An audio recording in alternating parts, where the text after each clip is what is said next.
Γεια σας. Ο Άρης Ευαγγελινός ταξιδεύει επί 45 χρόνια σε όλο τον κόσμο, μελετώντας τα φυλαχτά των μεγαλύτερων πολιτισμών και τον ρόλο που παίζουν στη ζωή των ανθρώπων.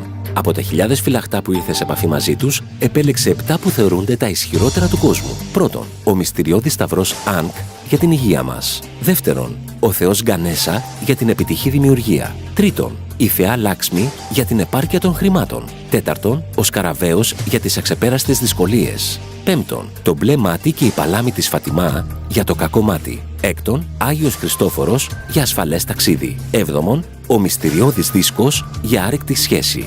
Τα 7 φυλακτά είναι αυθεντικά γιατί είναι πιστά αντίγραφα των πρωτοτύπων και ως εκ τούτου η συνέχεια τους πρέπει να συνυπάρχουν μαζί, γιατί οι βοήθειες που μας προσφέρουν για μια ασφαλή και αξιοπρεπή ζωή είναι μεταξύ τους αλληλένδετες.